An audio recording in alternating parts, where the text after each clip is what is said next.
Hello, and welcome to CHUB Cast, where we review 2 albums an episode spanning across a multitude of genres, with your hosts. My name is Zach Smith, And I'm the bassist. And I'm Ben, and I'm the vocalist. Ooh. The one who plays the guitar is me, Greg. I'm Kyle, and I hit stuff with sticks. All the way from Brighton, UK, combined, we make up the band CHUB. I hope you enjoy the podcast. Hello and welcome to CHUBcast. Oh fuck, every fucking episode. 24. 24.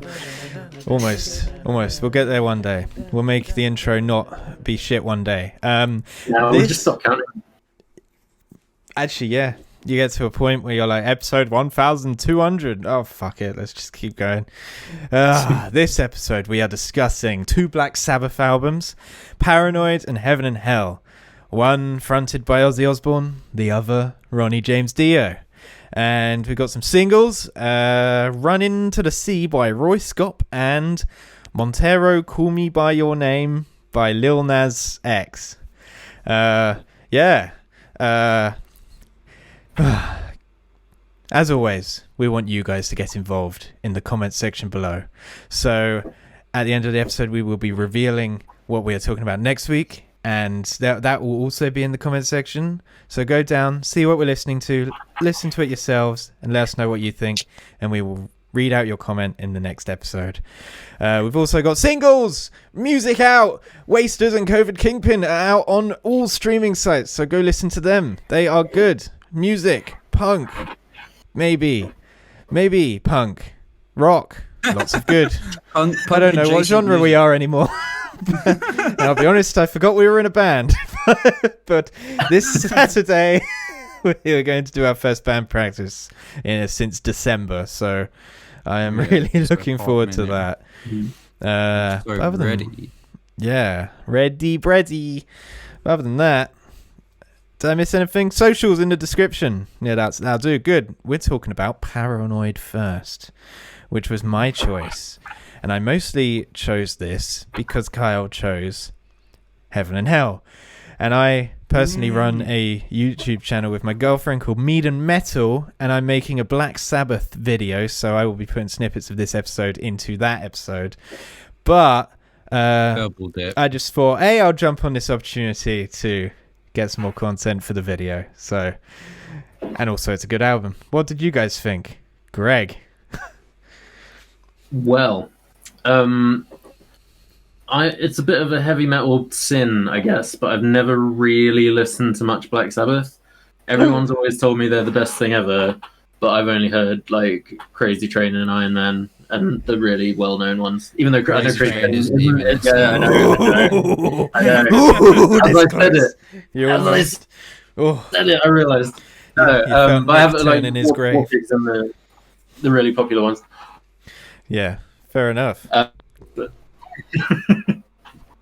was pretty good. It was a bit, in a way, underwhelming because all I've heard is they're the greatest thing ever, and obviously, thing since then has been influenced by them. So it's, of course, you have to respect it as a classic.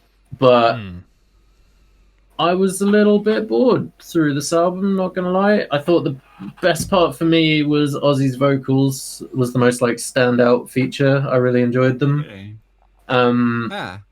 I thought as a stringy lad you'd be enraptured by Tony Iommi's whittles.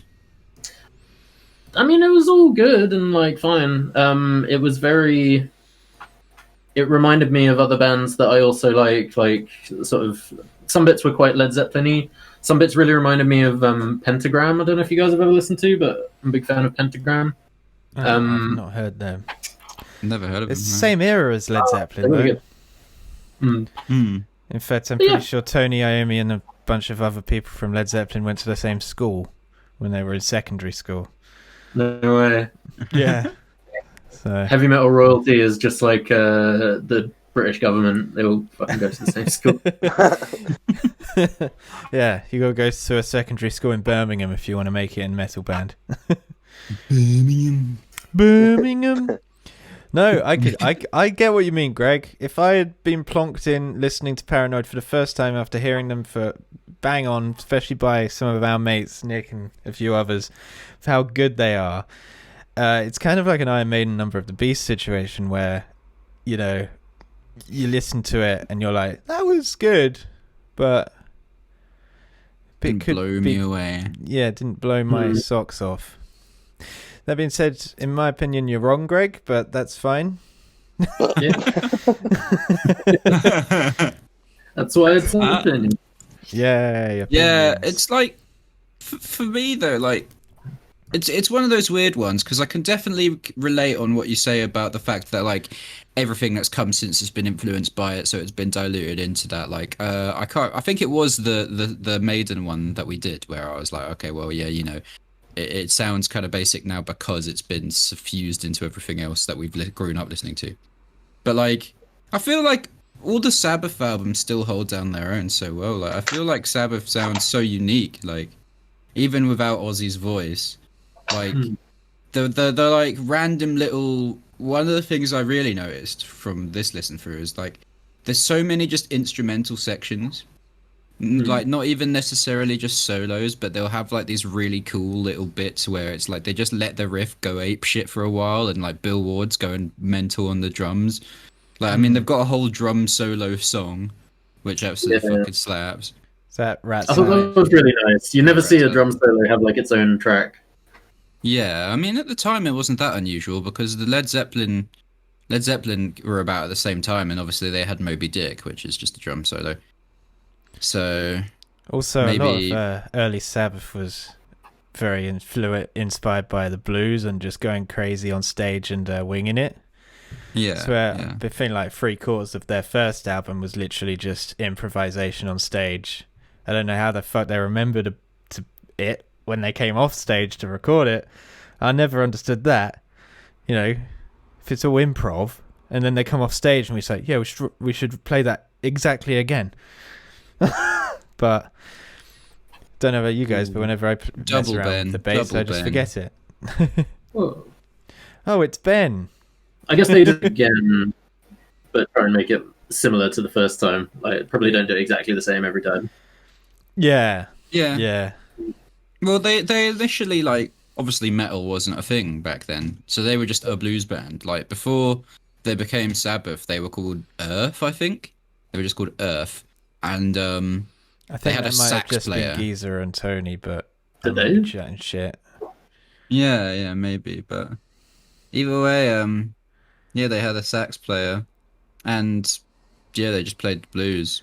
But then I guess they were like, "Can we make it heavier?" And that's just what ended up happening. Like, so it's pretty cool. Like, you can definitely hear the blues influence on this. Like, I mean, yeah, like Bill Ward is just a jazz drummer. Like, he's just a jazz drummer, plonked into like, "Can you play this heavier, please?"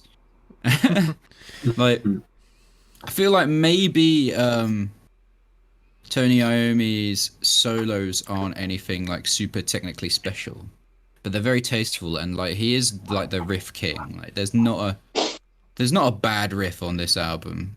In fact, I'd say there's like dozens of like 10 out of 10 riffs on this album. Like there's so many. There's like at least riffs. 3 iconic songs, like Iron Man, Paranoid, War Pigs.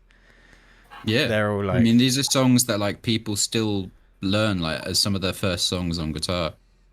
Like, I love the bit in Iron Man where he's just like, "I am Iron Man," and then the song Iron Man plays in the credits. It's just like, oh. Yes, he is Iron Man. I knew it. Yeah. Oh yeah. In the movie, yeah. Yeah, in the movie, yeah. I just thought it was pretty funny because I always assumed it was named after him because the comics did come out before this song. But no, apparently like the beginning where they already had written that bit at the very start, and Ozzy was just like. Typical Aussie, like, sounds like a big old iron bloke walking around. So, imagine if it had been called Iron Bloke instead of Iron Bloke. I am Iron Bloke. Nice. I didn't know that like Geezer wrote a lot of the lyrics for these, so I was like, oh, Ozzy's lyrics are quite insightful. Is that his real name, by the way? I have to ask. Geezer. Geezer Butler. I doubt it. I've never really. He's the only thought person on about the it planet. before. His name's Terry. Terry Butler. Hello, I'm Terry. Terrence I play Butler. bass. His name's Well, Terry. Terry Butler is a genius and literally the reason why I started playing bass. The song's not All on of here, his but music's very NIB by good. Black Sabbath. When I heard that, I was like, oh, I want to do that. Yeah. I've written a few bits in my notes about how sick he is. He's so good. Yeah, If you literally the go on bass lines on this YouTube, album. yeah. Sorry, Ben. No, I was just gonna say they're all really, really good. Oh, That's yeah. it. If you go on YouTube and just type in like Black Sabbath song bass only, he's literally just fucking going crazy, and he's not even playing anything remotely similar to Tony. He was, in fact, in my script for the Meat and Metal videos, I found a quote from him which said, "Bass players back then, they actually played their instruments," and then I just called him a boomer. But like, yeah, it's kind of true. Yeah, no, he goes off, dude. I've put also in War Pigs, like you know War Pigs, like the last like minute or two is all instrumental. That really cool. Yeah, that bit live is so good. It's so fucking cool, that whole bit. But like, it's like half of that is a solo. It's like it's Tony doing his like, but it's just held down so hard by Geezer's sick bass line. Boom, boom, boom, boom, boom, boom, and it's just like, and it still sounds like so meaty for like an album that literally came out in like the 70s. It's pretty mad. Yeah, How good 1970. it still sounds. This, Yeah. I think my dad was 16. No, 17. My dad was 6 when this came out. So, but Hell yeah, dude. Can we talk I about wrote how? oh, I was just gonna interject. Can we talk about how fucking amazing the timing and track listing is as well? It's just 8 songs. It's just 8 like perfect songs in my opinion. Like It's doesn't like- need any more, any less. it's like a British TV series. 6 Yeah. 6 episodes. They're all good. None of this 24 episode shit. Yeah, and I feel like they're very well placed as well. Like you got War Pigs and Paranoid, which are obviously classic like belter songs from them. But then immediately after those, you got Planet Caravan, which is like a super nice psychedelic, spacey, like short and sweet one, which really breaks up the pacing a little bit. And then it just blasts straight back into Iron Man and Electric Funeral, which are pretty rowdy as well. Then after that, it's got Hand of Doom, which is like quite a doomy, slow starting one.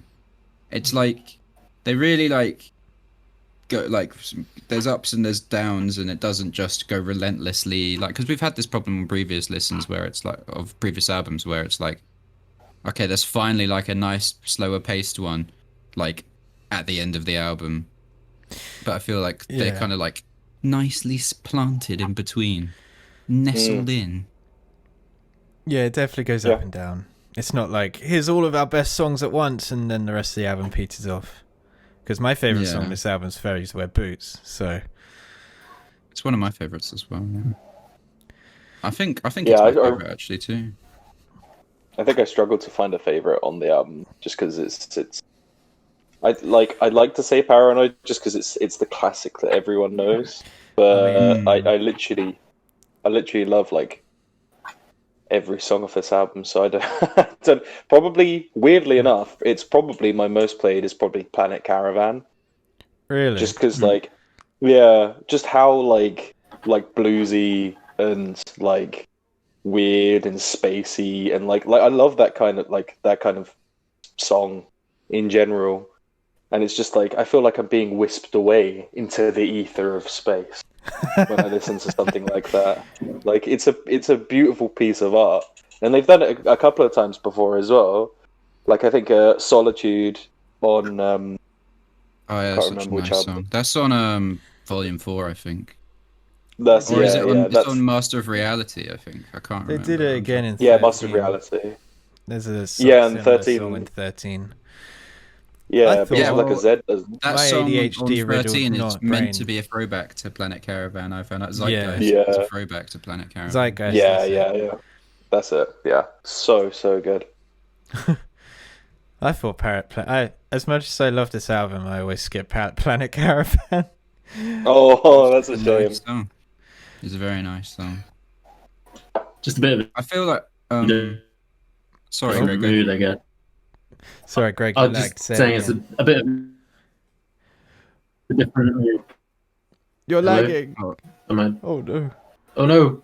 Oh no. Ignore me. You're back. Fine. You're back. Go for Oh. it. He's off. I just said it's a bit of a different mood, I guess, that song. So Yeah, it is definitely. Yeah. you may Yeah. yeah. That song is definitely for the stoners from the 70s who want to listen to it while looking down a kaleidoscope or something. Yeah. I mean, it's like I guess it's just touching back on their kind of bluesier roots. Because I mean they have wisps of blues like all throughout their career, really. I mean, even from their first album, like I guess like you see a bit of it in like The Wizard with like the harmonica and stuff like that, and like from this album obviously it's Planet Caravan and everything like that. So like little touches here and there, like reminiscent of just kind of like their origins and where they started, and it's just really nice to like see that rather than just being like full metal, full heavy metal. Like it's like I guess it's like listening to like early AC/DC stuff in that way, where like they probably have a bit more like bluesier kind of rocky sounds, because that's like how they started out as well. Yeah. Well, which AC/DC is obviously had the Jack and stuff. And Yeah. they definitely had a few other slower ones. Yeah, exactly. So I feel like, and I don't know if that's like, it's probably just like a 1970s, 1980s, like it's just like an old timey rock thing, because obviously that's where rock came from, really. Like rock and roll came from like traditional like blues that just got faster and turned into rock and roll. Yeah. So like it's really nice to see as a blues fan and a rock fan. I love it. Yeah. One I thing know, about like- Planet Caravan I thought was really cool before we move away from it is the sound effect that they have. It's like very shimmery. It's like really subdued and like back in the back, like sort of drop back. Very strange. Yeah, Like- it's because they use this thing called a Leslie speaker, which is Oh, like okay. it's like an amp behind like a rotating steel drum, and like you're meant to use it for like instruments. It was made for like the Hammond organ, and it's meant to just play like through this drum, which gives it that kind of weird wibbly wobbly muffled sound. But they were like, let's just put some vocals for it, and that's why it sounds all weird. But I think it sounds It's like pretty cool. speaking into a fan. Yeah, kind of. Damn. We'll just do a song with you very somberly, like through a fan or something. Oh, that'd be funny. Just I like have a that. song where you put the fan in between you and the microphone. Oh, wow. With the sweet, Oh, sweet sound dear. of in between takes. Sorry, I interrupted you, Zach. What were you going for? With the I more was bluesy just stuff? going to mention how, like, just, you know, the origin story of Tony, where he got his fingers crushed, and he had to put bottle caps. He melted bottle caps on the tip of his fingers just to replace his fingertips, because his fingers got crushed in a factory accident. And then he tried to play the guitar, but it was so painful to play that he down-tuned it. And that's why they got this heavier sound. And the down-tuning Wow, of I the didn't guitar know that. made it easier for him to play, because I guess the strings weren't as like tight, so he could push them down easier. Like he pushed it down to a drop D, I guess. And that's how Yeah. they got this like really heavy sound, Wow. which Yeah, it's pretty cool. it's actually a really cool story. In my Me and Mel video, I talk about how, like, imagine if he didn't get his fingers crushed. there wouldn't be Black Sabbath, and obviously metal, though inevitable, would be a lot, wouldn't have come in the 70s. It would have come a lot later. Because people say Led Zeppelin are metal, but I don't think they're metal. Not like this, No. Yeah, you can see like elements of metal. I think a lot of metal though, like the only reason for me that Led Zeppelin's not really metal is because like it doesn't have the atmosphere. Like Sabbath were like, as far as I know, one of the first bands to get out there and be like, this song's about fucking Satan. Like this album alone is like, this song's about how shit war is and about how politicians are like witches at black masses sending people off to die. This song's about like being so paranoid you lose your mind. This song's about a fucking giant iron man who comes from the future to warn us about the apocalypse, but everybody shuns him because he's a weird metal guy, so he kills them all. It's like there's not many bands before this that were like, yeah, this is what we're talking about, the occult and weird shit and like dark topics, because this was in the 70s, so every other band was like, ooh, flowers and goodness and I love my good friends and the world is so pretty and stuff. If you played the Beatles backwards though, Kyle, Ooh. You can hear all the beautiful metal as fuck. They were, yeah. My God. I mean, yeah, it's pretty funny. I mean, Led Zeppelin though, like, they're pretty like, I'd say Led Zeppelin are like proto power metal in a lot of ways. Like, they have songs like Battle of Evermore and Achilles' Last Stand. They're about like fucking like historical like wars and stuff. Yeah, they're about like fucking Lord of the Rings and like fucking orcs and shit fighting. Who's the frontman of Led Zeppelin again? Was it Robert Plant? Jimmy Page is the guitar player, yeah. Okay, well now I don't know which one it was, but one of them, Brian Johnson, has actually got a YouTube channel now, Brian Johnson TV, and he interviews like loads of musicians.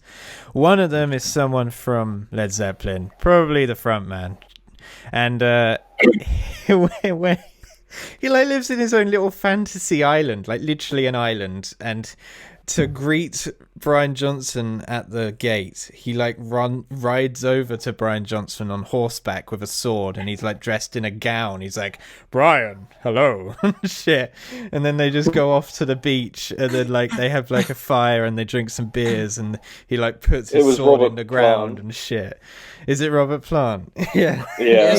I'm just looking it up. I just saw greets Brian Johnson in the misty mountains of Wales in his Celtic warrior outfit.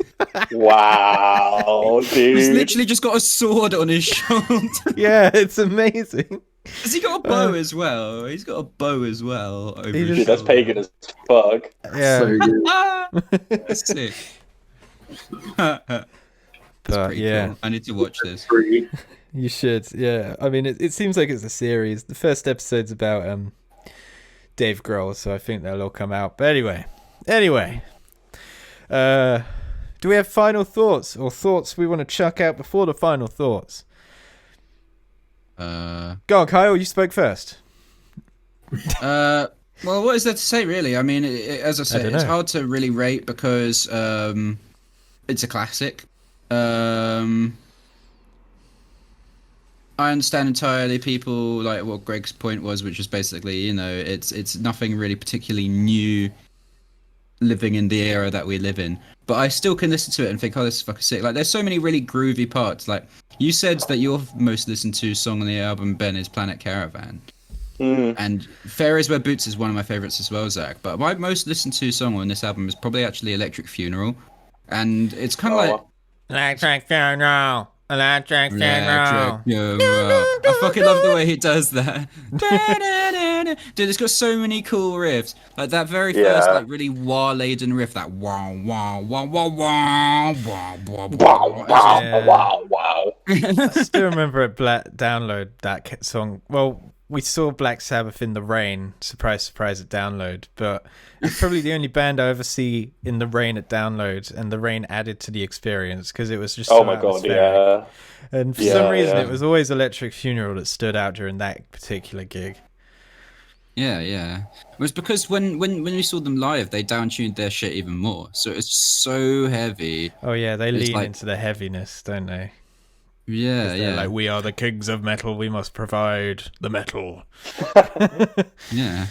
I mean, well, Electric Funeral is like one of the first like doom metal songs ever recorded, I would say.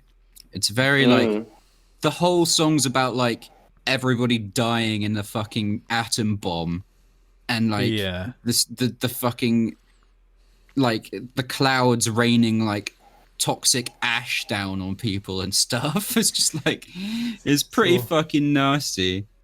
And then like it's just like dun, dun, dun, dun, dun. It's just like a really trudging, gross, heavy song. But then like when it just builds up like randomly into that final section, it's so hype. Yeah, it is. But you mentioned doom metal, and they are definitely more doomy. And I can, if going off what Greg said earlier, if someone showed me Black Sabbath now, I probably wouldn't like it because of the whole doominess. It's literally just nostalgia for me. I don't know. Like if I'm just trying to get in the mindset of I've never listened to them before, and if someone shows me fucking Hand of Doom, I'll be like, this is well boring, mate. The fuck. That's literally just because it's Sabbath that I'm like, yay, woo! But oh, Carl, you're muted. Hand of Doom is probably my least favorite song on the album. It's very slow burnery. It's very long. I love Hand of Doom. That was actually one of my favorites. Surprisingly, I really enjoyed Hand of Doom.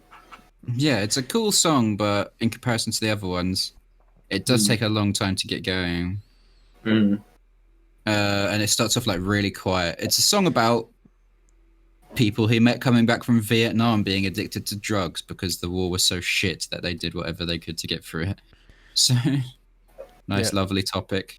I remember seeing a video online of with this song accompanying it, and it just had like loads of old footage from then of people like doing heroin through their guns and shit, like down the barrel and stuff like that. I was reminded of that shot when I listened to Hand of Doom. Yeah, I forgot about that actually. Yeah, but there is like actual like recordings of them like sticking opium like in the barrel of their gun and then like heating them up or something. Yeah. Or like shooting it a couple times and then sticking it in there whilst it's hot. Yeah, probably doing that. Yeah. A lot of these songs on this album are actually quite like start slow, end fast, aren't they? Actually, Iron Man, Electric Funeral, Hand of Doom, War Pigs. Yeah. Hand of Doom has like the best, like one of the best bass openings ever. It's just that simple, like do do do do do do do do do. It's just so good. Dude, the drums that come in for that part as well are really fucking cool. Yeah, well, no one cares about the drums. All right, we're talking about the bass now. So We're talking about the bass, by the way. Finally, somebody talk about the bass. yeah. No, like as like a post punk like goth fan, like who like the emphasis is always like hugely on really like leading heavy bass. Like even the slower songs like Hand of Doom and stuff, like they're really prevalent, and they have those kind of doomy, almost like like the origins of goth in a way as well, like sort of sound, which is kind of mad as well, because this album probably influenced like so many other things after it that it's kind of hard to even like, I can't even like recognize like how many bands would have been inspired by Black Sabbath back in the day, but like to all the bands that we've got now, it's just kind of nuts. Yeah, we've named like 4 different subgenres of metal, which they've covered kind of by accident because they were just like, we're just gonna play heavy blues. Yeah. And then they're like, here's like some doom, some goth, some fucking like black metal with its like religious influences and stuff, and then we're gonna also have like just classic metal and like sort of power metal with more fantasy vibes and stuff. It's pretty fucking cool, mate. and Lil Nas X. It inspired him. Yeah, man. Maybe it did. Sorry? Sweet, man. Maybe it did. All right. Final thoughts. Final thoughts. Final thoughts. Final thoughts, Kyle. Go on, Greg. You haven't Oh. talked very much. Yeah. Well, I feel like because I started out on a negative, it's going to seem like I really didn't enjoy it, but I actually did. I was just a bit underwhelmed. I agree that all the instrumentation was really cool. I agree that definitely the bass was like something impressive about this. But when did Sabbath actually begin? Like, when were they formed? 69, This was their second album. Okay, I 'cause- thought they formed in 69. okay. 68. Yeah, So that makes more sense. Spoilerinos, I enjoyed the other album way more. So I think Yeah. probably like they were working towards things on this album, and maybe they weren't like, I don't know, fully formed as a band as they were going to be in the future. But like, Well, this is humble beginnings, I guess, right? yeah, exactly. So I think there are lots of things here that I definitely did enjoy. It just wasn't complete yet, perhaps. Yeah, for sure. And I also wish I had been there at Download because I had to miss that day. And I'm sure if I had yeah. seen it live then, I would probably now have a much greater appreciation. Damn. I remember that. Yeah. Fuck. Yeah. But in closing, my favourite tracks were War Pigs, Hand of Doom, and I really liked Jack the Stripper. And bass Oh, purely. is that like a bonus track or something? My version had Jack the Stripper / Fairy, whatever that one was called. Fairies Wear Fairy Boots. Fairy Rouge. Yeah, they were I like, think Stripper is the opening of instrumental. Fairy Sway Boots, yeah. Ah. Yeah, so for some reason on the album I've got War Pigs / Luke's Walk. No, Wall. yeah, Yeah, the instrumental section at the end of War Pigs is called Luke's Wall, I found out. Yeah. There you go. But yeah, I like them. And purely subjectively, I'm going to give it a 6.5. Nice. Hey. Nice. I was going to say something. Fuck. It's gone. I'm talking now. Just it. Shit. Ah, bollocks. It's gone. Anyway, Ben. He'll come back. Whoa! Yeah, this is a timeless classic. It's got like so many good riffs, both all the instrumentation, everyone is on their A game. Ozzy is his voice is just always so good. I want to pinpoint the lyricism as well. It's just so dark and like really like more dark, like a lot darker than some of the stuff from their first album before. Which was really good because obviously, you know, they hit on some slightly more like fantasy kind of vibes with like the first album. I mean, obviously things like NIB and stuff were still quite dark, but you know, like generally it was like Evil Women and stuff like that was still a bit like a bit light. And then this Evil is just Woman like is a cover as well, isn't it? Oh, is it? I didn't know that. Yeah, it's a cover. It's mad as well. I feel like we should point out as well that this album, Paranoid, came out the same year that Black Sabbath came out. Literally both in Wow. 1970, which is pretty nuts when you think about it. That is crazy. They must have just had like enough for the second album to be like, oh, we'll just throw it together and then it's considered like the better one. Yeah. Who knows? I honestly have no idea. But it's it's still one of my favorites. Literally, apart from Rat Salad, which for me is just okay, every single song on this album is like my favorite track because it's just like the whole way through. It's just fucking all killer, no filler. So, but because of that, it's not a 10 out of 10 album for me. So I'll give it a 9 out of 10. 9 out of 10. Maybe.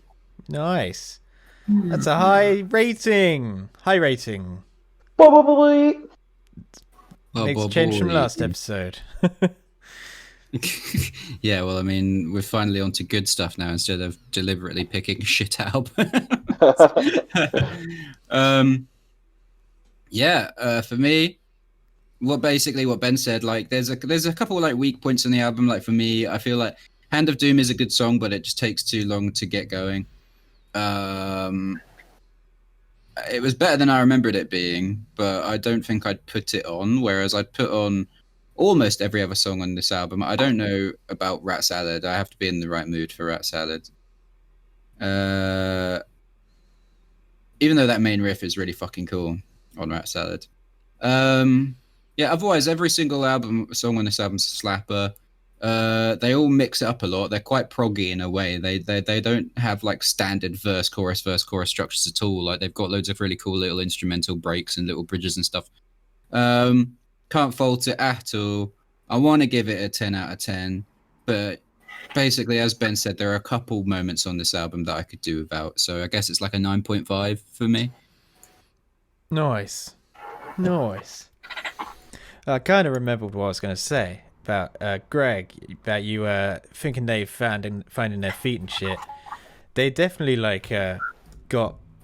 embraced the heaviness in a sense in the later albums, especially with Children of the Grave in their third album.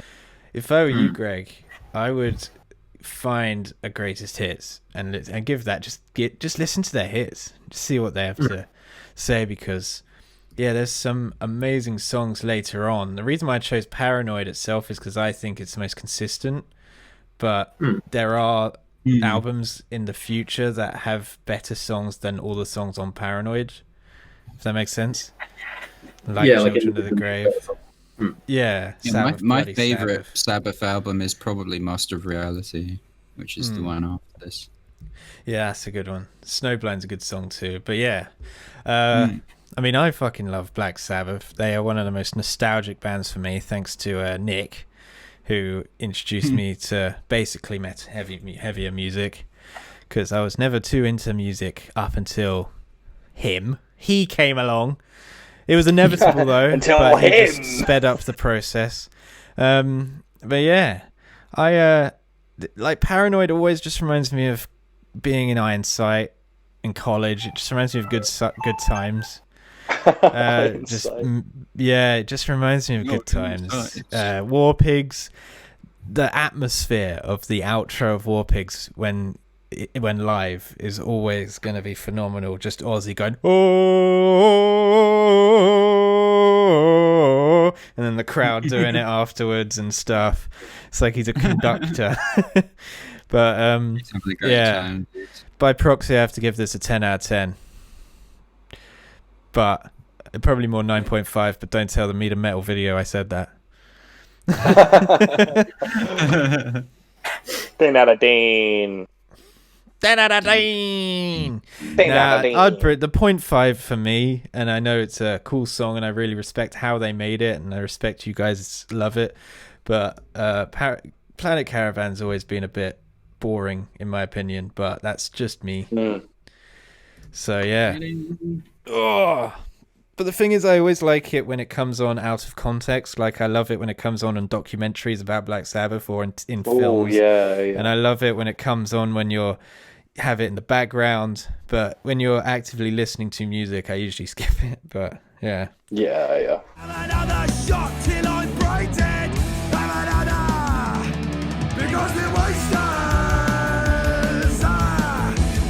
You just listened to a snippet of Wasters. If you enjoyed what you heard, then go and find us on any streaming site that you can think of. I hope you enjoy the music and I hope you enjoy the episode.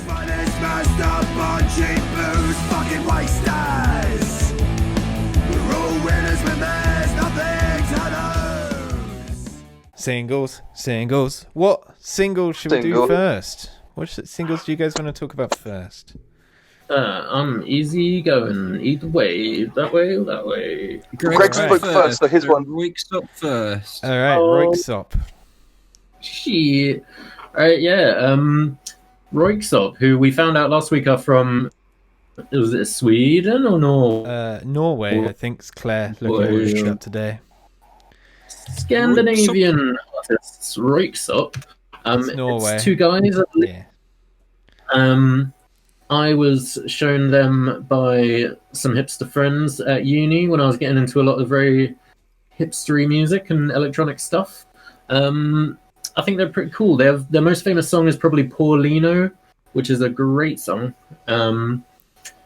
They've also got a bunch of others which I haven't really listened to. But this one is featuring Suzanne Sunford, the singer. And I think it's really cool. And it's just one of those songs, you know, you just have those songs where you listen and it just gives you the feels. This is one of mine. And it's like, if I'm in a really good mood or if I'm out on a walk or something, I'll listen to this and just be like, look at nature. Isn't life so beautiful? Probably helped that your mates from uni showed you this, so it's like it brings you back to uni and everything, you know. Yeah, it's definitely happy, nostalgic type song. I can see how this song could be nostalgic as well. It's got like that vibe. It is a very emotional song, and a very like I can imagine like looking at a murmuration of birds like fuck, nature is majestic. Like that'd be pretty cool. Just shouting at them, fuck! You're so majestic, look at you fly! And they're just like fucking flying around like doing whatever. Stop screaming at us, we're just flying, fuck. Come on, bro, just because you don't have feathers, bro. Feathers seem annoying. Coincidentally, these guys are from Tromsø, which is the part of Norway I would like to visit. Why? Why would you want to visit? I think I've said this before. It's basically north enough that it's in the Arctic Circle, so you can see the Northern Lights there. It's like a very historic town. Like it's like on a little island in the middle of like a big river, and it's like got shitloads of like historic ye olde pubs that Vikings used to chill out at and stuff. And you had me at ye olde pubs that Vikings used to chill out at. Yeah, exactly.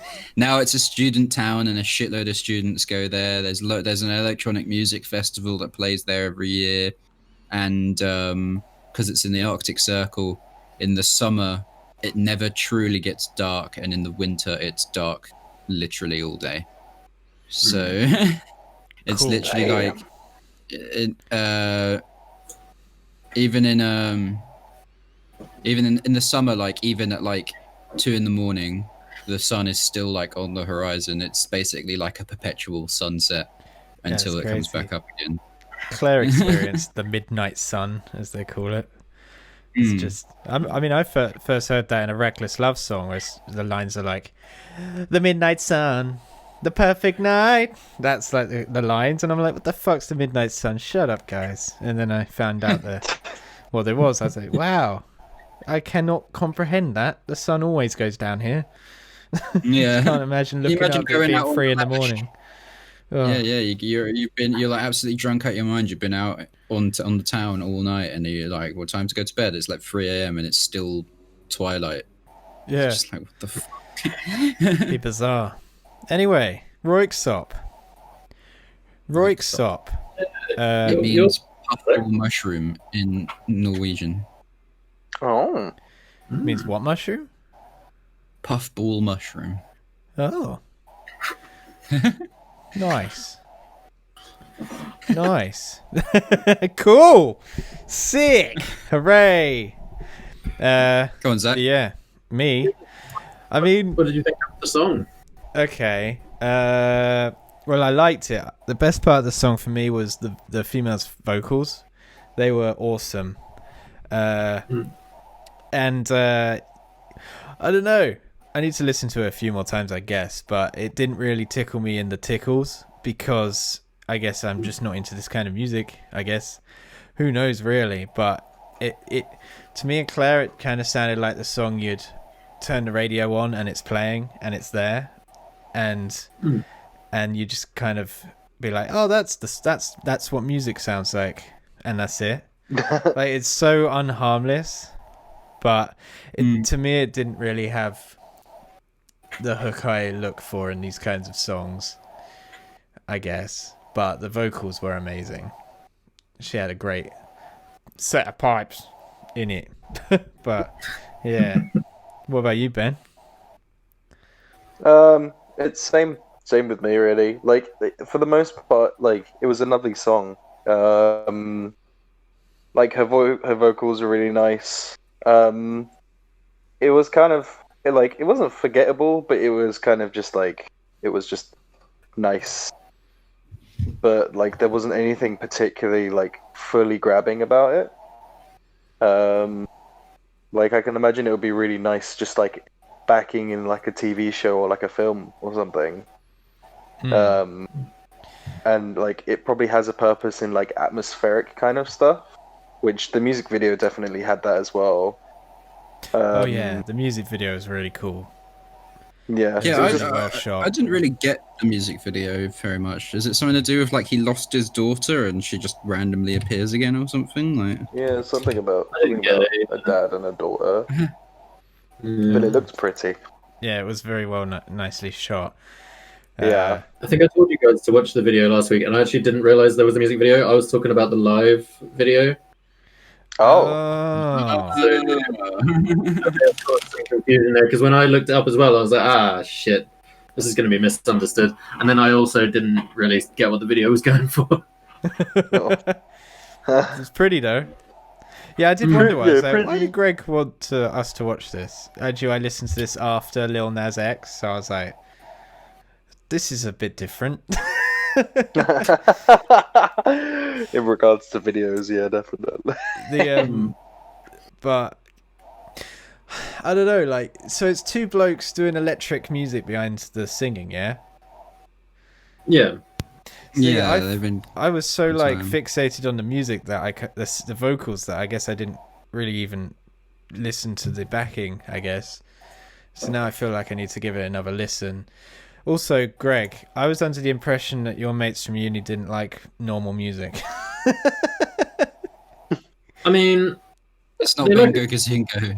well, I have multiple sets of mates from uni. There's the ones who recommended me Bingo Gazingo, and then there's like my mates Angus and Jack who are really, really into like dubstep, but not Skrillex dubstep, like Icicle proper dubstep, and then Fucking screaming banger, old school type yeah, stuff. Angus, my mate, was on the sound art course in Brighton, and sound art is like you hang a speaker from the ceiling by a string, and it spins around, and you play whale noises, and then you charge people £20 to come and have a look at it. Wow. Electronic wankery is kind of a lot of what they're into. But Rokesop aren't really like, I wouldn't call them normal music exactly. I mean, they're kind of techno-y. They're quite minimalist in a way. They focus on the minimalist, vocal. definitely. Yeah, they do interesting stuff. They're very Scandinavian. Like I know like metal is very prominent in Scandinavia, but so is this kind of music. And if you listen to anything else, it's pretty Eurovision. Would I be right in saying it's kind of Eurovision-y, where it's just got like the epic singing and then the keyboardy, and it's very cheesy in a sense, but I don't think it's cheesy at That's all. it. I think it's just like. I meant think cheesy it's in the like a sense of electronic and stuff, like not the themes. Maybe. Well, I don't know. Like, it's big vocals, big emotional delivery. But no, the subject matter is not cheesy. Yeah, that's exactly what I meant. Yeah, it's not like two blokes yodeling on a skyscraper cheesy. Have you guys seen that? Have you ever seen the Yodel song from Eurovision? It's actually a banger. Yeah. I think you showed me it. Yeah, it's called Yodeling. It's a man and a woman doing a duet, and it's fucking amazing. Yeah, I remember that shit, dude. Oh, have Didn't you they guys win? seen the AI making a AI video of blue jeans and bloody tears or something? Where it's just an AI bot made a Eurovision. It's just so like Eurovision. It hurts. It's like blue jeans and bloody tears. I got blue jeans and bloody tears or something. And it's just made by a robot. It's awesome. You should definitely give it a listen. You're right there, Ben. Huh? Yeah. Bloody tears just makes Castlevania. Oh yeah. All right. So final thoughts. Yay, nays. Mr. Yay. I'm gonna go in the middle because I kind of want to give it another go. But I also want to see what other songs they have. Yeah. Listen to Paulina. Oh, also, I want to say, I thought they were on Guitar Hero last week. I got confused with this band called Freeze Pop, which are also like Scandinavian and have sort of similar vibes. Yeah, it's pretty. It's nice. It's inoffensive. I think now that you've given me the preface of like listening to it in like a naturey setting and just taking in the world, I think that would be really nice. Yeah, it's good.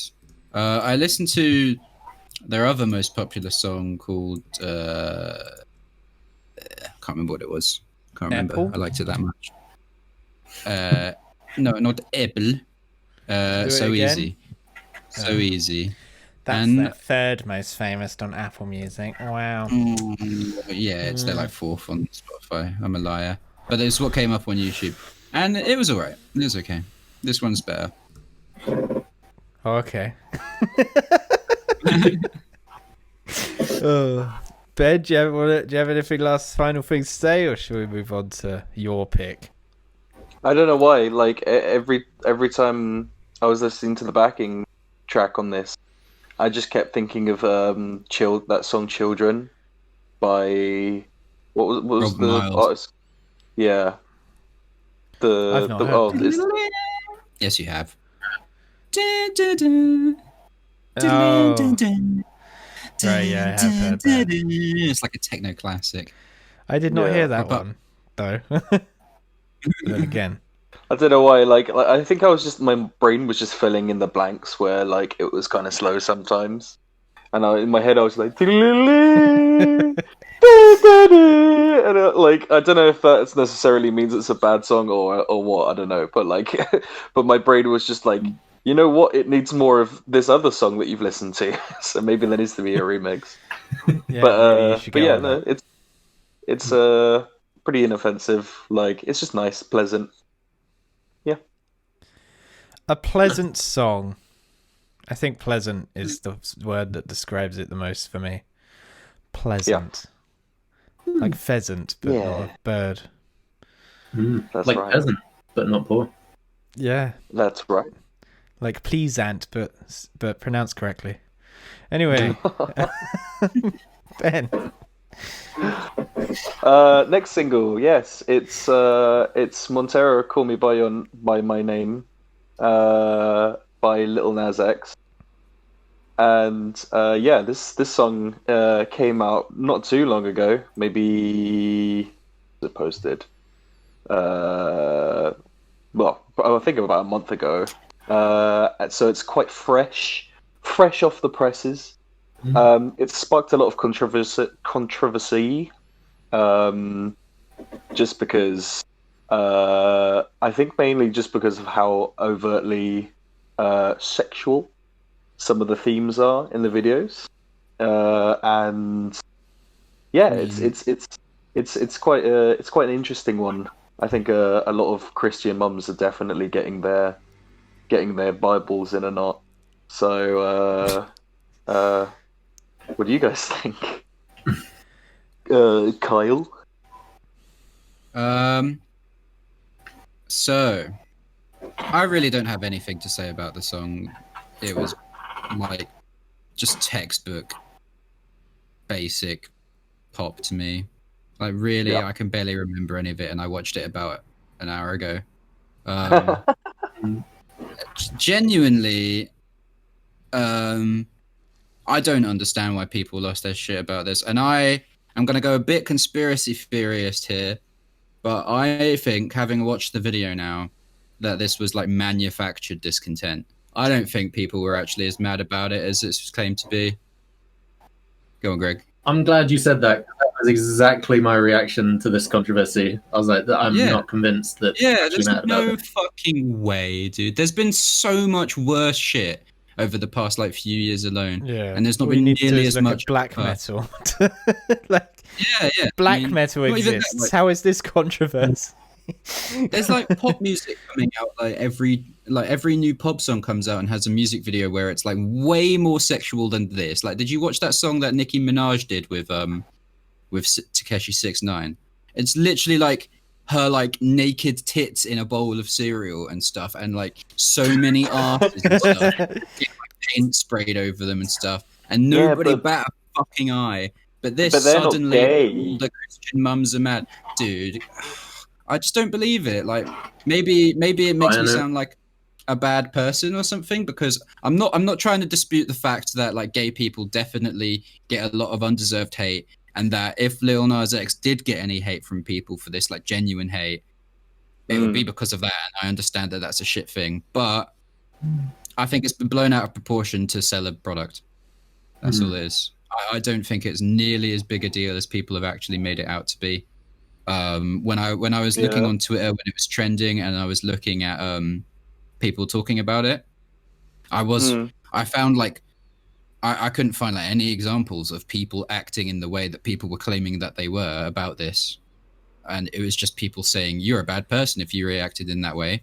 But I wasn't able to find any examples, and it's just like, the cynical part of me thinks that this has been made out to be a bigger deal than it is because it got a lot of attention and it worked. So, fair play. I mean, even if that was the case, like, I guess there's no harm in it to a degree. But like, but there was like Fox News, well, obviously Fox News because it's Fox News.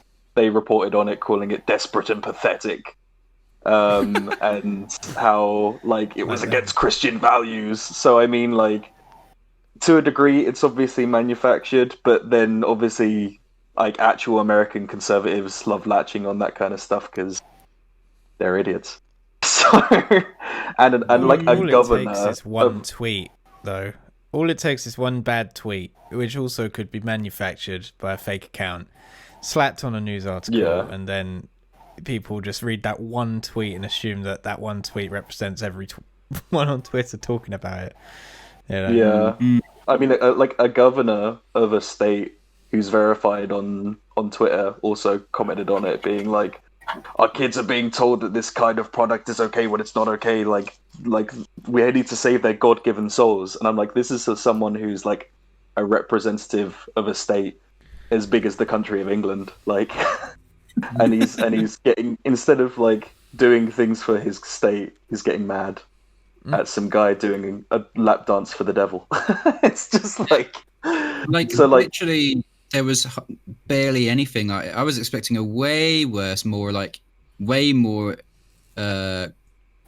controversial video when we watched it, and literally like the only questionable bit in it is he goes to hell and he gives the devil a lap dance and then he kills him.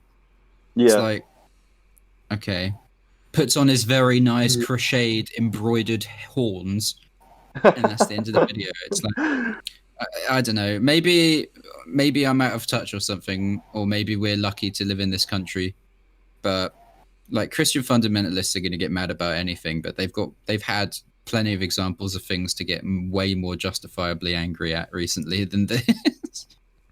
I mean, it's a bit of a dead meme, like Christian conservative outrage, isn't it? Because they've been roundly mocked and for the 40 years, like, or several decades at least. I mean, they still have a lot of influence in places in America, but like, nobody fucking cares what Christian conservatives think. So like, I don't know, I just feel it's a bit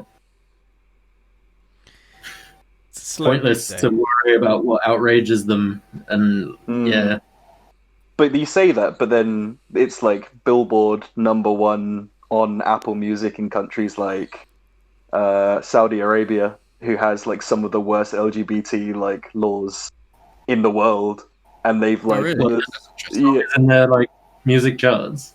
In their music charts on Apple, like in Saudi Arabia, it scored #1. Oh, so like, funny. And it's considered like a gay like a gay anthem and everything like that. So it's like, it's maybe because of its controversy or it's like manufactured controversy at this point. Like, who fucking cares? Like, how it got to the point that it got to. Like, as long as it's sort of like, it's kind of just funny at this point, really. Loads of people are getting mad. Yeah. I live under a rock so badly that I didn't even know this song came out. Yeah, I hadn't heard about this until you mentioned it. Yeah. I literally, I deleted all my socials, so apart from Insta, so I didn't even know. I just want to say a few things though. The song's boring, it didn't go anywhere, and thankfully it's really short. But other than the song, the music video is pretty well made. Like some of the costume design in that video with like the eyes, the eye makeup of the snake character, and obviously Satan. It was really, really creative. And the fucking Hunger Games wigs. Hunger Games, that's what I was thinking. I thought the scene where he's in like a coliseum and there's like all these like statue people was really cool. Yeah, that was really cool. And the production was just amazing. Yeah, and I was just watching it. Just like I was waiting for the bit that was controversial, and I don't know. I never saw it myself, and then it ended. I thought it was going to go do a drop or something after he killed Satan, but no, he just kind of put the horns on and the song ended. I was like, was that it? Did I watch a short version? What? Did the internet cut out? But no, that's just pop music these days. It's my same opinion for WAP. I was the whole song. I was just waiting for it to drop or do something, but it didn't, and then it ended. And I'm like, what are people listening to now? This is boring. I like people like Katy Perry and Lady Gaga. Like their music's actually like good in comparison to. Obviously, I like them anyway, but I'm getting old. We're getting old, man. We just don't understand it. It's funny you mentioned Katy Perry because every time James comes over, we end up listening to fucking Dark Horse. It's such a good song. Mate, I love Firework. That's a great song. Dude, honestly, that still has one of the worst anti-drops I've ever heard. Oh, it really does, yeah. Wait, what'd you say, There's Greg? no going back, and it just goes... No, I hate it so much. And James puts it on all the fucking time, and I'm like... Every time he's here. I think he does it just to annoy him. Yeah. Greg, James doing something to annoy someone? That doesn't sound like him. Greg, Ben, James, I get there in the end. I'm losing my mind like my mum. As in names, not just my mind. What do you reckon, Greg? What about the song? Yeah. I was also very reminded of when we listened to WAP, because I would never listen to but because I now have that to compare it to, like I had pretty much the exact same experience. Like the lyrics mean nothing, the music is completely uninspired and boring. Like it's nothing. I can't stand it musically or like meaningfully. So the only thing I was thinking while watching this was a lot like you. I was just like, okay, controversy, bring it on. Where is it? Where is it? Oh, it ended. Why should I care? And it gave me no reason to care at all. And I still don't care. Yeah, this song would have been buried into the ground had it not had a music video. No one would have, Just goes and that is probably why I also reached the conclusion that it's a manufactured controversy, because it's the only reason anyone would care about this song. Yeah, like from a musical standpoint, the actual song itself is just like, I mean, I know you guys like don't like it at all, but I think it's just fine. Like, it's not like bad. Yeah. It's not a bad song. It's just fine. I don't dislike it. I literally feel completely ambivalent towards it. Like, yeah. It's the same here, to be honest. Like, I've heard it plenty of times because, like, Sean and her housemates, they fucking love it. Why? Can we get Sean on and ask her? Why do they love this song? What does it do? I'll get her on the phone now. I'll be like, why do you like? I guess because it's just a pop song, I suppose. Like, like any other pop song. And yeah, I like it enough. Not like it's got like a pretty like a slightly catchy hook, and that's about it really. There's a hook? Yeah, it's the bit where he's like, "Call me by your name." La, la, la, la, la, la, la, la. Like that's the hook. Oh, that's the hook. Yeah, It's I funny mean, 'cause again, look at I've the listened to lyrics. this song like 10 times now, so that's probably why I know what the hook is. But, like, 125 million views though. yeah. Also, See, people, Greg's why are just Christians mad disappeared. about he's just frozen. Why are Christians mad about Satan in the video when literally this song has lines like, looking at the table, all I see is weed and white. I want to feel on your ass in Hawaii. I want jet lag from fucking and flying. Shoot a child in your mouth while I'm writing. But it's and it's the Yeah. Satan part that. Oh, it's the Satan part. Like literally, there's like a line in it, like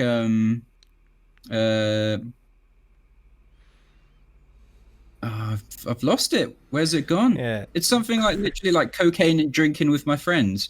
And it's like, if you're a parent, you're probably more justified getting mad about a pop song talking about cocaine and drinking with your friends and normalizing cocaine than you should Yeah. be about Satan. I'm Like- just imagining some Christian mum like doing a line of coke, like, and then she's like, "Oh dearie, no, turn that song off. There's a black gay man killing Satan." Oh, that's the stuff. Do you want to bump, little Timmy? Like, oh dear. It's just priorities. Right? They're like, oh, Yeah. but cocaine's a gift from God. My goodness. Jesus Yeah, it doesn't say cocaine's bad in the Bible, I don't think. Oh, anyway, God's like, thumbs "Snort down. up, Shall we guys." move on? Unless you have Yeah. anything else to say. I'm assuming Greg's No, that's been it. in a thumbs down. I like making people that get angry at gay people mad. So thumbs up for the message. Thumbs up, Meh right up the thumbs for bum. the actual music. Nice. It's kind of, I gotta say though, like with WAP though, like looking strictly at the lyrics, I wouldn't have thought of this as like a gay empowerment song. Like He's singing about his boyfriend. Like you just read out the lyrics to the shit that he wants to do to his boyfriend's ass. But it's not made mouth. clear that it's. I mean, the only bit that makes it clear that it's about a guy is if Eve ain't in your garden, you know that you can call me when you want. But it's not really upfront and egregious. It's Apart not from like the music video.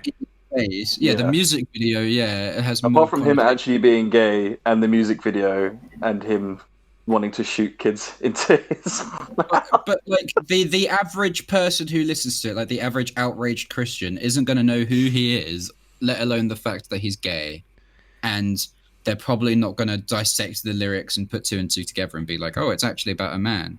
They're just mad because they've been told the to be mad. casual outrage. The casual outrage Christian is just going to get mad because their echo chamber told them to get mad. That's what they're going to Yeah. get mad about. Yeah, Like exactly. they're not really gonna actually like dissect it. Be like, yes, I understand. No, that people just gonna get mad because they won't get mad. Like that's Somebody haters told gonna me hate's gonna hate. that this is sinful, so therefore it is sinful. Yeah, I mean, as Christians go, this song is sinful. So they're not wrong. Anyway, I'll probably cut that line.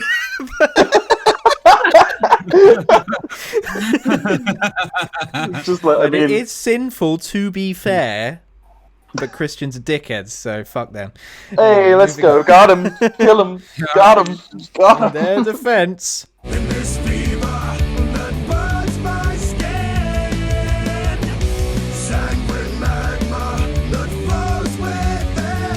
You just listened to a snippet of COVID Kingpin. If you enjoyed what you heard, then go and find us on any streaming site that you can think of. I hope you enjoy the music and I hope you enjoy the episode.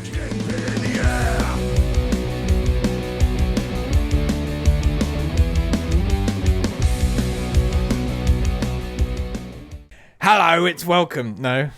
Heaven and Hell. Hello. Kyle, you talk. Please Hello, take it's over. welcome. Hello, it's welcome. Heaven and Hell come. Kyle, help me. Come. Welcome. Oh, it was a nice running on from Montero because they're talking Smooth about heaven and hell in that. Yep. Hey. Yeah, this was album of 1980. 1980.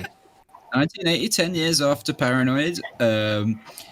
Black Sabbath just coming off of the back of some famously kind of shit albums, Never Say Die and Technical Ecstasy, really starting to peter out. The band's like, fuck this, we need to do something different. And so they boot out Ozzy because he's fucked up on drugs. And anyway, he wanted to go do his solo stuff, so fuck him.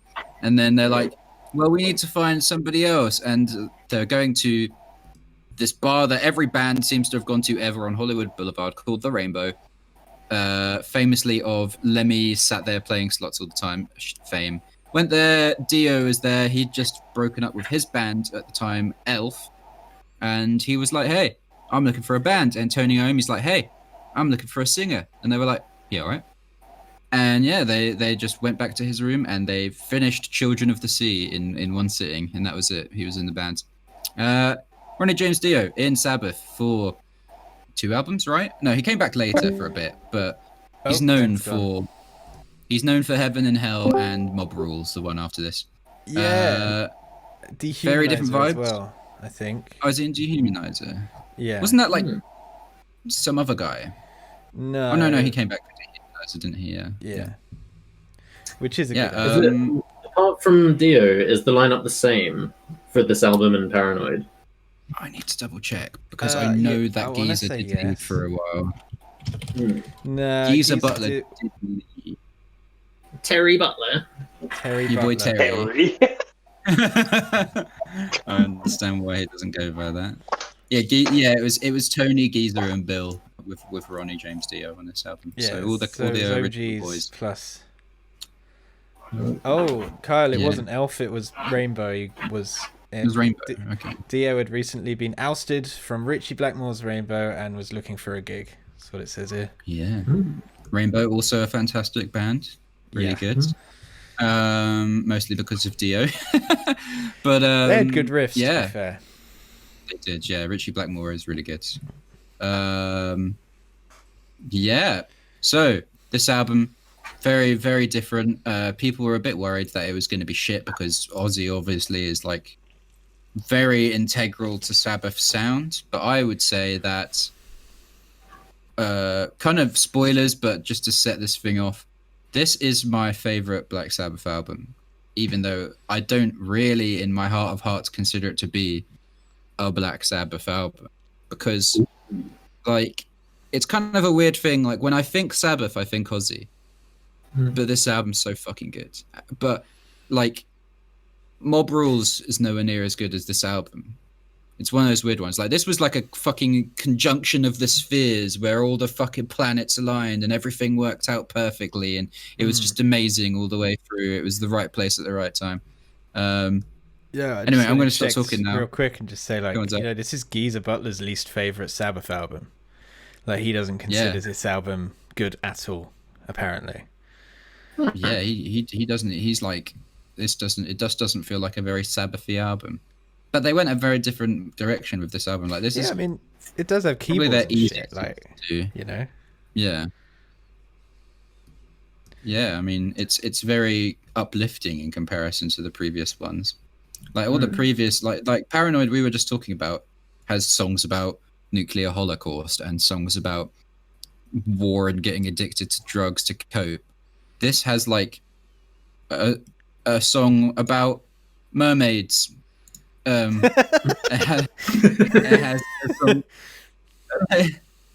has a song witches. about witches. Yeah, it has And the wishing a song well. about angels and demons. It's just like it's like just a lot more like chill and fantasy and stuff. Which is very Dio. Yeah, exactly. Yeah, that's Rainbow's a lot more like that, right? They're a bit fantasy oriented. Yeah, like Yeah, Stargaze for sure. is about a wizard on a tower or something, or trying to climb one, something like that. Yeah. Like, yeah. But But like a big difference as well is, as far as I know, yeah, Dio wrote all the lyrics for this album, whereas on the Ozzy ones, Geezer wrote most of the lyrics. So Yeah, that's why they feel so different. there were some songs that Ozzy wrote. Apparently, Ozzy did write like Planet Caravan and Paranoid, but for the most part, most of the songs actually that I know we're talking about Paranoid again, but real quick, the most of the songs that Ozzy did write for Black Sabbath were ad-libbed, so it was like spare at the moment, just spout shit into the microphone, whereas Geezer actually sat down and wrote lyrics. That was like His whole life is just one big ad lib, isn't it? yeah, he just kind of fell into it. Yeah. Oh dear. Yeah. Well, wasn't it like Ozzy's first, or how Ozzy joined Sabbath? He literally just put a advert in the paper, and it just said, "Ozzy Zig wants a gig, has own PA," and Tony Iommi's like, "Has own PA," and that's how he ended up joining the band. Not because of his singing, just because he had the equipment. He had a PA. They're fully planning to kick him out, but they were like, "Well, fuck, people like him now." Like, That's so good. Oh dear. Amazing. But yeah. Heaven and Hell. Yeah, I enjoyed this album a shitload more than Paranoids. So it's weird to hear that it isn't very representative of Sabbath. So I now need to do a further deep dive and listen to the rest of the albums, I guess, to get the full context. But yeah, this was much more my speed. I really enjoyed it. Yeah. This album's a lot more polished, isn't it? It's a lot more like these songs are presented to you and you're like, damn, that's good. Like Neon Nights just slaps you in the fucking face as soon as it comes on, and Dio's voice. Oh my god. Dio's voice. He's literally, I'll say he's So my favorite good. vocalist. He's the best vocalist I've ever heard. I know that, you know, Rob Halford can hit the highs. Matey from Queen's amazing, obviously, but like this Dio is just Freddie fucking Freddie. Mercury That's is it. Matey from Queen. But Dio is just on another level because he has that power, and every line he delivers, you can just feel it just inside you, bro. He was born to sing about goblins and mermaids and shit. Yeah. Oh my god, I've got like this picture of what I think Ronnie James Dio was like, and I bet he played Dungeons and Dragons. Like, come on, if he didn't, then that's a waste. Dungeons and Dragons. Yeah. And also like Heaven and Hell.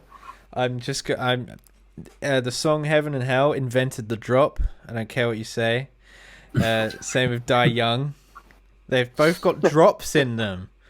Like they both have like this pinnacle bit, and then in Die Young it's like the keyboard like, and then the guitar like dun dun, whatever, I can't remember how it goes, but it's like so epic, and then it just goes back in and it's like a dubstep drop. And I don't know what else to call it but other than a drop. It's so good. Oh dear. But yeah, and the guitar solo of Heaven and Hell is just awesome. So good. Yeah. One thing that was... Sorry, go for it, Greg. I was just gonna say the guitar on this album is almost like a sort of constant just solo throughout the entire album, but it just stops and starts. But I don't know, it's there all the time, but it's never intrusive. It's never like the focus. I found it blended very well, and I wasn't like, stop wanking. But it was there. He was there wanking the whole time, but like casually, you didn't really notice. Yeah. Which is pretty impressive for like one guitar, like, which just goes to show how much Geezer holds it down on the bass.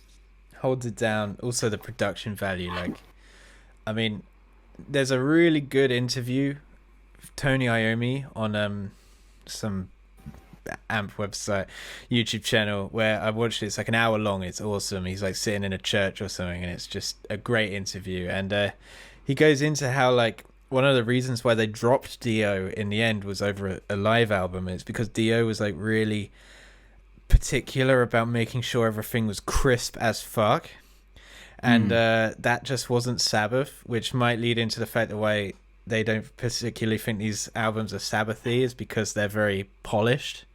And I know for a fact that like Tony said that Dio like snuck into the studios after everyone had left to make sure everything was a bit more fine-tuned and stuff, and that's why they ultimately kicked Dio. But that might have something to do with why this is so, tight, as it were, I guess. So why tight. So tight. Also, didn't Dio like leave at one point? I don't know if this was after he came back, but he left because they were gonna open for Ozzy, and he was like, "I'm not fucking doing that." I didn't hear that one, but maybe because he definitely left again and came back again for the third time for The Devil You Know. But Did Ozzy ever come back, or did he just carry on with this solo stuff? yeah, Ozzy came back in 2010, and then in 2013 they released 13, which is their 13th album, and they did like a big banging tour and split up in 2016, and I'm pretty sure they're gone for good now. Yeah, the end.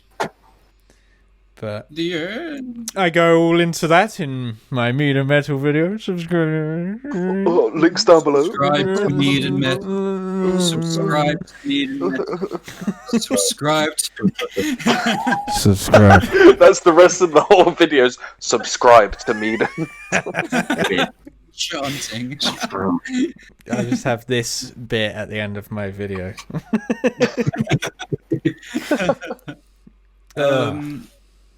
Yeah, I feel like there's other stuff on this album as well. Like Children of the Sea is my favorite track on the album, and it's because like I don't know if it's actually like acoustic guitar or if it's just like electric guitar with no distortion, but it's so pretty, man. Like literally just the way it comes in, and it's like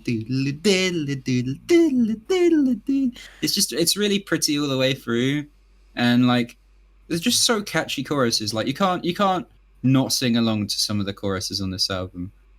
And it just had to be. Like me and Ben have listened to this like just all the way through several times, just because it's not a dull moment on this album.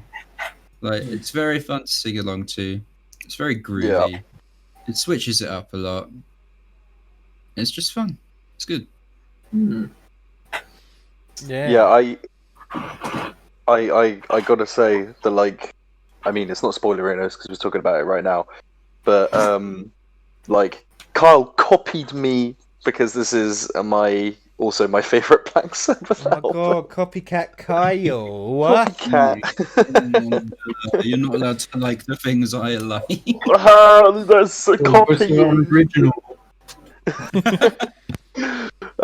No, genuinely, like it's so weird to think that like like this kind of enigma arised out of something that it isn't really Black Sabbath at all, and yet it's like Kyle was saying, it's like the stars align, and like it's their best album in my opinion. It's just everything is just so fucking tight, and like to be honest, I never really listened to, apart from like Stargazer and a couple of other songs, like I never really listened to either Rainbow or like even like Dio's like solo stuff after Black Sabbath,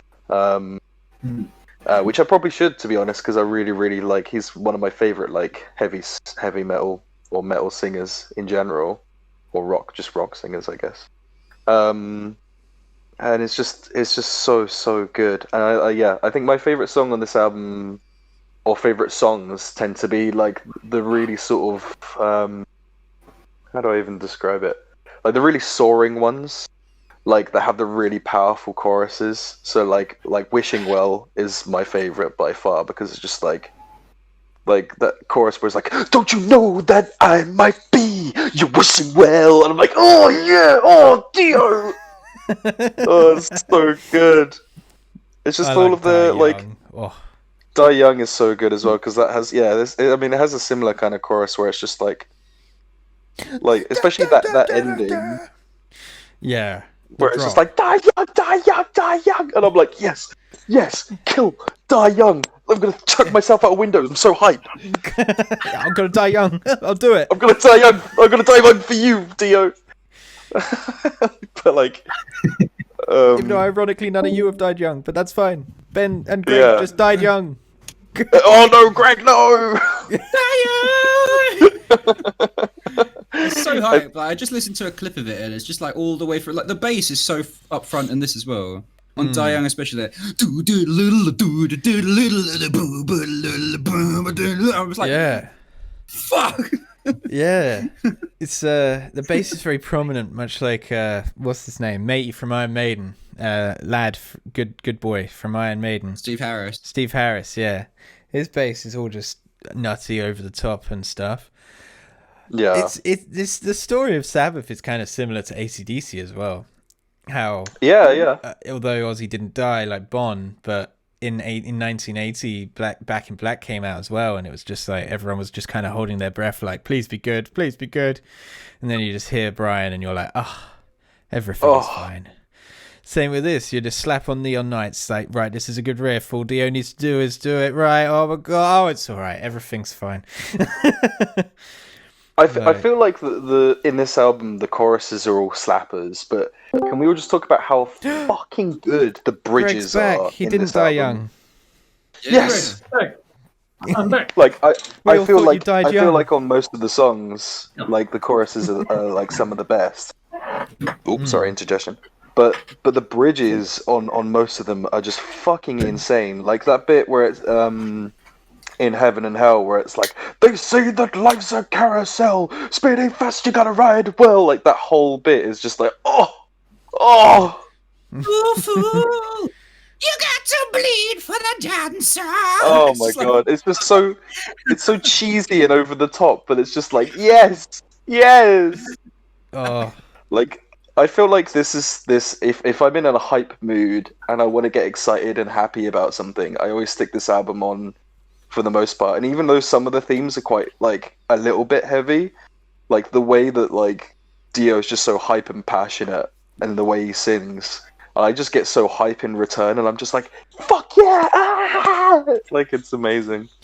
yeah, so do I. This album is fucking awesome. You know, It's done me good. the song Heaven and Hell was sung, you know, Dio died about a month before we were meant to see him in heaven at High Voltage, or at least I was. Yeah. I don't know if... Well, 2010, right? Yeah.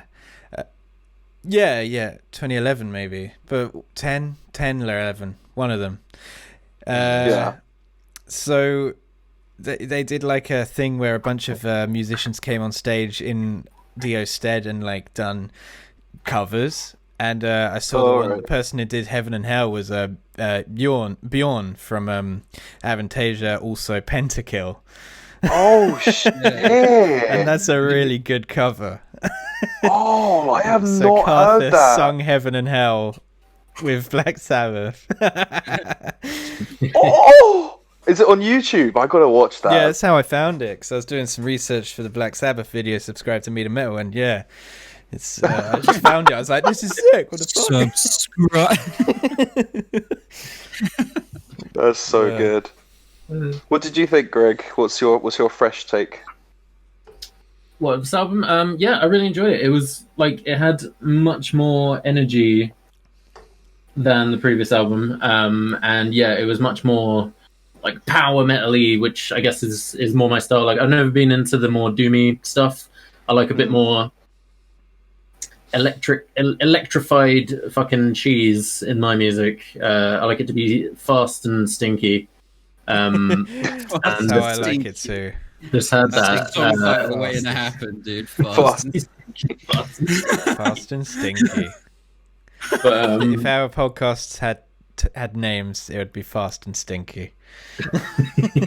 Like freeway cheese. Like Sex with Me. Oh.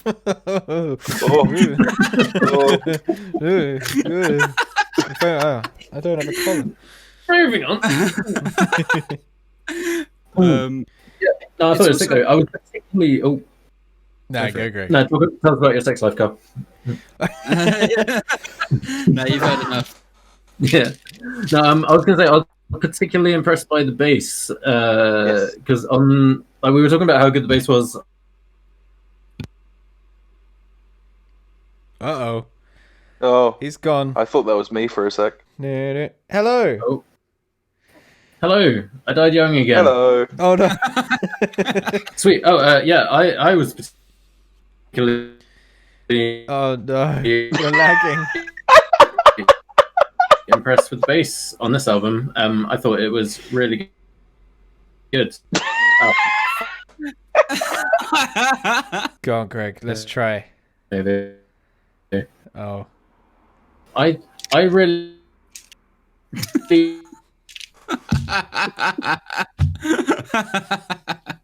It's like perfect timing, dude. It's amazing. It's literally genuinely as soon as he starts talking about podcast.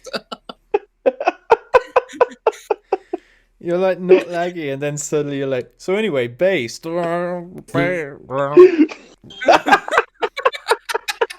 bass. The internet gods. Get my That was so funny. You're like, the bass. Just,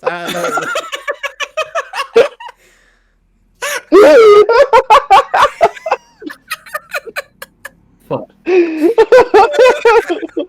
I'm fucking crying, dude. It doesn't help that the fact that his face, the whole thing is literally like it's a still image for me, so it's like. Can you hear me? Yeah. Okay, if I say the word bass, can you still hear me? Oh yeah, it's working. Yep. All right, take 5. Okay, I'm just gonna leave my camera off. I liked the bass on this album. It was good. It literally did it the second you said bass.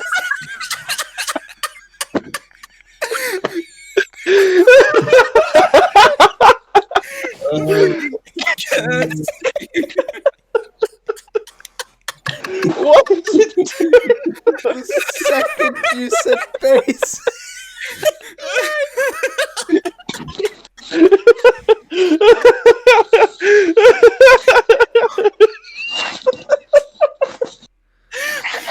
That was amazing. No, he's died young. Oh, he's died young, dude. Shall we try and just wrap up? We're running pretty long as it is. Yeah. The bass is good though. Bass is good. Did you manage to catch the recording of him just being like the bass? Yeah. It was pretty good. Yeah. There we go. Oh. By that I mean 5 seconds. Bass? Bass? Buttery biscuit bass. Don't say it, Greg. Don't say It's a cursed word. Literally. Greg, that was so funny. God damn it. Was it just cutting out every single time I tried to say that? Yeah. Dude, Every honestly. time you said the word bass, you lagged. It was so perfect. Jesus So Christ. good. And then you came back from lag like a lag monster, and all of a sudden all we just hear is the bass. Yeah, you were like lagging. It was like the bass. Dude, I was fucking crying with laughter. It was so good. So perfect. God. I don't care about the bass anymore. No, just say it. Come on. You just said the bass is good. It's good. Bass is It was good. really good. I liked it. Yeah. Shall we do That's final it. thoughts? That's all I wanted to say. That's all I wanted to say, man. That's all I wanted to say. Oh, dear. Well, Greg, do you want to throw out your final thoughts in case you implode again? Yeah, go on then. I really liked it. Had a lot of energy.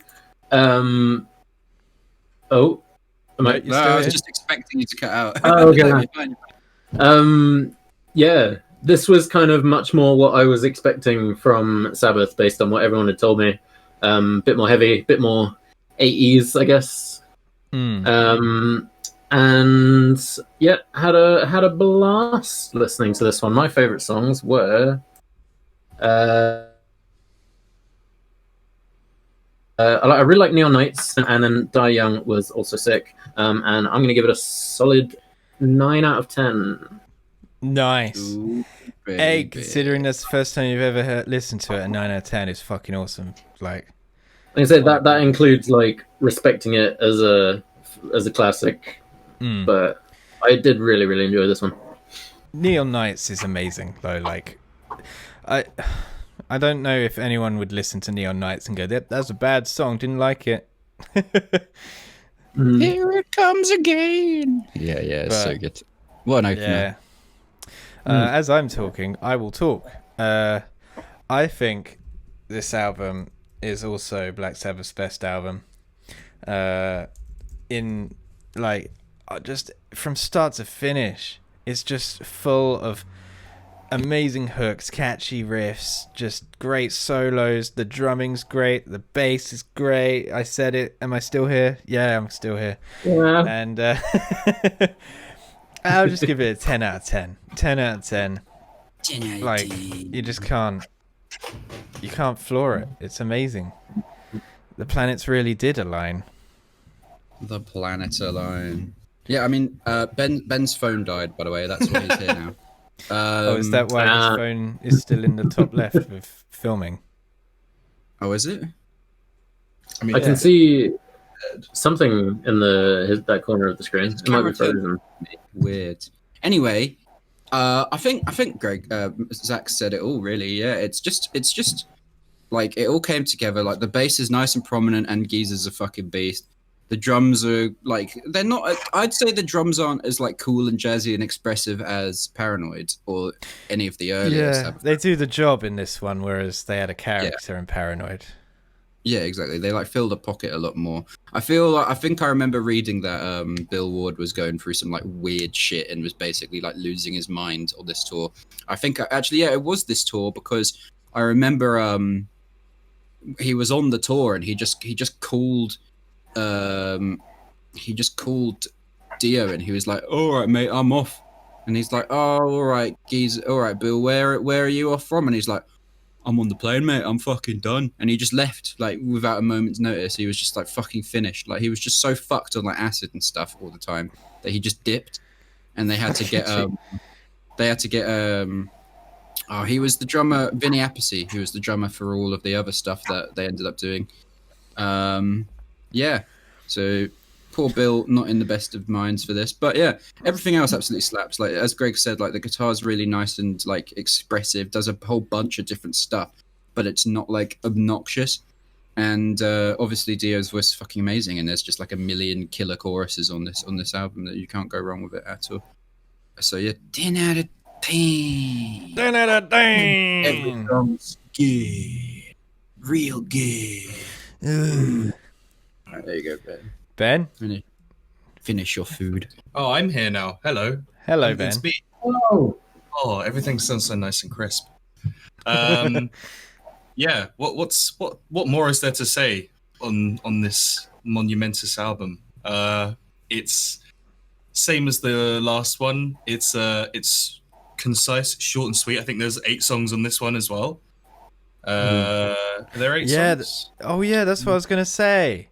That's why I wrote down as a note, but didn't say it. There are 8 This songs. has also got 8 songs, so it just turns out all you need to do is write 8 fucking bangers, and you got an album, bros. Absolutely, yeah. 8 fucking smash bangers, and then you're solid because it's just the perfect. It's just the perfect amount where you can be like, afterwards you're like, oh, that was nice. It seems like 8's is the golden number. Yeah, it is the golden standard. And yeah, every single song, the same as the last one before, it's all killer, no filler. Like the choruses, the bridges, everything are just so like that 80s cheese, but it makes me like, it literally makes, you know when music is good when it makes all like your insides feel sparkly and like it makes you feel gooey, but that's what it genuinely does to me, and like especially like I think like I really like Neon Knights and Children of the Sea, but like Lady Evil onwards for me is all absolutely incredible. Even like Lonely is the Word, where it's like a little bit slower and stuff, like it's still a really nice finisher. That's so nice though. It's a very pretty song. Yeah, it's super pretty. The citizen I've ever heard. It's really like really emotional guitar. It's so good. It really pulls at your heartstrings. And like I think the whole album, I guess, pulls at your heartstrings, but in different ways. Like some of it makes you feel emotional in like a sad way. Some of it makes you feel emotional, but like in like a yeah, everything's gonna be okay. So it makes you feel emotional, like yeah, fuck Lady Evil. Stuff like it's just so good. This is their best album by far. Sorry, as much as I love Ozzy Osbourne, and like typically Black Sabbath will always be Ozzy, like this is their best album, man. It's a 10 out of 10, and it's kind of like, I don't know if that's a bit of a slap in the face to Ozzy. I don't know if he knows that. Or, well, I mean, I'm sure that lots of people. I'm sure Ozzy doesn't know your opinion on. I'm certain he watches this podcast, man. yeah. All the rock legends do. He's like, oh bloody hell, Sharon! Look what they said about me. They don't like my album. Well, I got an email. Bruce Dickinson sent me an email saying that our criticism of Number of the Beast made him cry. So. Oh, did it? Oh, yeah, good. He was a bit like, "Oh man, I'm sorry, lads. They didn't hold up to your expectations. Buy my new book." That's what he said. Buy my new book, please. Yeah, no, there's nothing really much more to say. We've all basically just licked the butthole of this album, but it's a full-on 10 out of 10 for me, for sure. So 9 and 10s all around, boys. Let's go. Really? CHUB are now officially a Dio cover band. Oh yeah, I'd like to see you fucking try. Yeah, fuck that, dude. I can't even come close to singing like that. Only about 0.5% of humans can. Yeah. That is true. Also, can we talk about like one final thing? He was like 38 when this album came out. Like Dio was quite old. I mean that's not like old, but like that's like 10 years on us. Like, and he was still able to like pack a fucking punch, which makes me think that like dude, he did until like the day he died. Yeah, like, he died in his 60s, didn't he, from like stomach cancer? It was like pancreas cancer. Yeah, something like that. And I was gonna say, if you think he packs a punch in this, listen to Rock and Roll Angel, which came out in 2008. It still sounds 9, and it still sounds amazing. Yeah. And like he had stomach cancer then when he was singing that. So. It was stomach cancer, yeah. Oh, all right. Yeah, so all in all, like it makes me feel like better, I guess, where people are like, you know, it's never too late, you're never too old to do X, Y, and Z, and literally like one of the best rock albums I think ever made, or metal albums he made when he was 38, and I'm just like, yeah, that makes me feel good. There's still time. Absolutely. I mean, fucking Judas Priest, I don't get that myself. I mean, like fucking Rob Halford, like Firepower came out like a few years ago, and he still sounds fucking insane on that, and the dude is like pushing 70 or something. Yeah, that's true. My man is old. When we saw him at Download, Zach, the first time we saw Judas Priest for when it was on the Nostradamus tour, and he was just there belting Painkiller, but he had like a cane, and he's like hobbling around the stage, but then he's like this, and it's just like, bruh, like, how the fuck are you doing? Yeah. He is nutty. Also, I just want to go on that note, Ben, about how like there's like, I'll find it after this video, but there's like a picture of like kind of reassurance thing about people who've made it, and it's stuff like, you know, something like Morgan Freeman didn't get his first proper gig till he was 50. Stuff like that. Rick Ullman. Fuck, what's his name? Alan Rickman. Alan Rickman. He didn't get his first gig till his 40s. You know. Yeah, that's true. People don't make it. I mean, Judas Priest were around in the 70s, and they didn't make it until their 10 years of their career had gone by. So, yeah, Yeah, don't know if they might have been under a different name, but they were still trying. But yeah, They were called Never Judas give up. and it just wasn't. Nice, dude. Wait. Have we all gone? I think was that everyone. Yeah. Oh. I think. Well, we didn't get any comments, so shall we just go to the next? What we're listening to next week, straight up. What are you listening to next week, Zach? Whoa! Okay, so I haven't picked like a 10 out of 10 all time my favorite album. I've just picked one that has been making me feel good for a while since I discovered it. It was on my top whatever of 2020 list. I can't remember if it was an honorable mention. I think it was an honorable mention. It is Ripe. Ripe. Oh, ripe. Jazzy. Ripe, like a fruit. Jazzy, funky, poppy boys. They're not really funky. They're more like, don't know. You'll find out soon. Yeah. Their album called Joy in the Wild Unknown. And I listened it's to a lot. because when you told me to a while back, actually. Ooh, ahead of the curve. Yeah, they're really fun. Love NG. I think you're going to enjoy it. Cool. Ripe. It's a good name. I like names that are 4 letters long. Go on, Ben. So I had 2 ideas on what to pick. And to me, both of them are 10 out of 10. But I was leaning more towards this one because I wanted to be very critical of it as well, as much as I can. Is it Fuck Button's other album? yeah. It's Surf Solar by Fuck Buttons. Fuck you all. I just got a shiver, a literal shudder. Oh. No, it is from one of my favorite bands of all time, Killswitch Engage, and it is As Daylight Dies. Ooh, baby. I literally was going through Killswitch Engage's discography earlier, favoriting them. Nice. As Daylight Dies. As much as I love Killswitch, I've never actually listened to one of their albums in its entirety. I've just slapped the singles on, so I'm looking forward to this. Oh boy. This is well, no spoilers, but that was a spoiler. No! No! You told us you like it. Yeah. It won't be a surprise. Spoilers. What? I didn't believe you like this. Where Ben comes in, he's like, I hate Killswitch Engage. I didn't cry during that song. Oh. What a story. That's singles. for next episode. Oh, yeah. Tell that story next episode. Tell all the Killswitch stories while you can. While you can. Kyle, single. Oh, fucking hell, dude. Like, I want to pick the new Gojira song because they've been releasing a few new singles over the past few weeks. They released a new one yesterday, but I feel like that's kind of easy picking, so I'm switching it up a little bit. Switching it up a little bitty. So because of that, I haven't settled on one, so you go first. All right. In the spirit of mentioning him about 10 minutes ago, we're doing Painkiller by Judas Priest. Oh, let's go!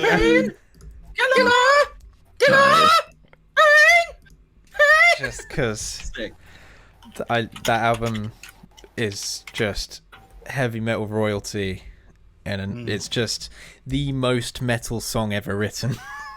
Oh, dude. It's such a step. Dude, the fucking album art of just a guy riding a motorbike with fucking saw blades for wheels. Yeah. Like, come on, man. It's so just sick. Isn't the motorbike made like the motorbike is shaped like a woman as well? It's just like you can't. It doesn't get better than this. It's just too metal. Like all good metal, it's tongue in cheek and ridiculous, and I love it. And it's got boobies. Boobies. Boobies. I like boobs. Me like you. So anyway, we've cut. Come on, Carl. We're padding here. Boobies. I know. We're waiting. Yeah. I'm dilly dallying. Pick that one. I'm gonna pick Man Eater by Daryl Hall and John Oates. It's a fucking good song, mate. Never heard of it. You never heard of Hall and Oates? No.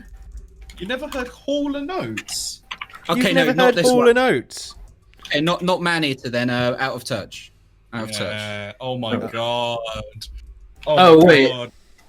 Is that as in out of touch, out of time? That song. Yeah, that's song. Oh, okay. That's Hall and Oates. Hall. Ampersand. Where's the ampersand there?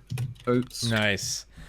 Well, there you have it, and then- everyone. Ladies and gentlemen, listening from home, we have Joy in the Wild Unknown by Ripe, As Daylight Dies by Killswitch Engage, and the singles are Painkiller by Judas Priest and Out of Touch by Hall & Oates.